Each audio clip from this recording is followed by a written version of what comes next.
All right, first things first. Today, we would like to address the hateful, political, biased, and fake news about the Toronto Maple Leafs. Namely, the accusation that they lost 3-2 in the shootout to the Ottawa Senators last night. We saw it on TV. Who said that? That is a falsehood, sir, and you are fake news. Sad! Now, I would like to read you some alternative facts. Bobby Ryan supposedly scored in the shootout, as well as Tom Pyatt. Who has even heard of that person? Fake news made up. Meanwhile, let's assume they do exist. Bobby Ryan wears number 9. Tom Pyatt wears number 10. Mitch Marner wears number 16, greater than 9 or 10. Why does that shootout goal not count for 2? Dude, those aren't the rules! It is in the rules. I am up here and whatever I say is the truth. You're a moron! Hi, everyone. Come on! The Leafs won a thing! Austin Matthews! Moto! Wonder Dream! And Well, time for a rebuild. this team is ruining my life! I hate when Steve gets political. Facts aren't political, dummy! But as long as we're talking about half-truths, Leafs half win 3-2 against the Ottawa Senators. Nuts! In the dying minutes of that game, I was like, man, it'd be super awesome for the Leafs to win this in regulation. We call that a mental jinx because the Leafs did not win at all. Games between the Leafs and Sens are so important because if, and at this point in the season it's still a big if, the Leafs and Sens both make the playoffs, it's very likely, at least it's looking that way, that they play each other. Do you want home ice or not? Let's talk about the game. Again, another brutal start for the Leafs, and that's all they've had for 3 straight games now. From the team in the NHL, it's supposed to be one of the better first period NHL teams, at least at scoring goals. And in the first period, boo, Bobby Ryan scores his 10th of the season. The Leafs are down 1-0. Leafs outshot 13-7 in the first. Leafs take 3 penalties to Ottawa's 1. Nikita Zaitsev alone had more penalties in the first than the Senators did. Not a great start. Not that Marincin was bad, and oh yeah, I see you rolling your eyes, we'll get to him. But Zaitsev just didn't look right at the start of this. And yeah, his partner, basically since he's come to North America, is out. The hooking penalty against Neal particularly seemed like panic to me. I know you don't have time, but if you took that extra half second to identify that that player was Chris Neal, you might have decided he wasn't that much of a threat and hooked him in the first place. Oh, that's rich coming from you, Dangle. Chris Neal got an assist in this game. Yeah, it was his 3rd point in 43 games this season. He's only taken 37 shots since the season began and only 1 of them went in. You don't need to hook that guy! But it's okay because in the second period, it would be the Senators giving the Leafs a power play. Don't do that. JVR sweet pass, bang! Buzz Lightyear to the rescue, and he must have changed the settings from stun to kill because holy smokes has he been hot as a pistol recently. And that's how we go into second intermission. Now, it's the 3rd period.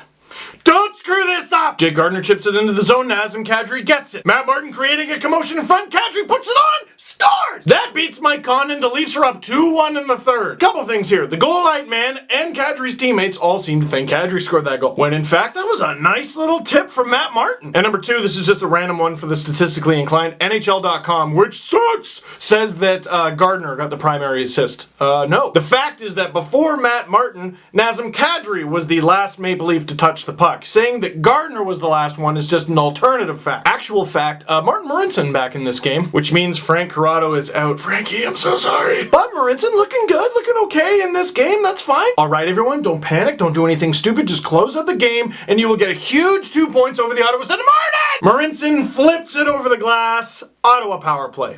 Don't do that. And everyone turns on Marincin right away. And good on for reporter Chris for pointing this out. The puck did roll or kind of flippity-dip on Martin Marincin at the last second. Does that excuse it? No, because it happened, but you gotta feel for the guy. With the power play, with about a minute to go, Mike Hoffman blasted on. Matt Hunwick tries to block the shot. It deflects off him and past Frederik Andersen. Now, do we blame Matt Hunwick for that goal because it went in off him? For both Martin Marincin and Matt Hunwick, I think they were both trying to do the right thing, and the hockey gods just said, no, not today. Sprinkling a little bit of bad luck on them like the salt guy. Now, overtime comes, and it's exciting, and it's fast-paced, and it's crazy, and there's scoring chances, and the Leafs almost win it, and the Sens almost win it, and it was so much fun, and the ACC was standing on their feet. It was an enormous crowd, a packed crowd of 20, 25, 30, 50,000 people. Take it from me, it was the biggest crowd I've ever seen for a Leafs game.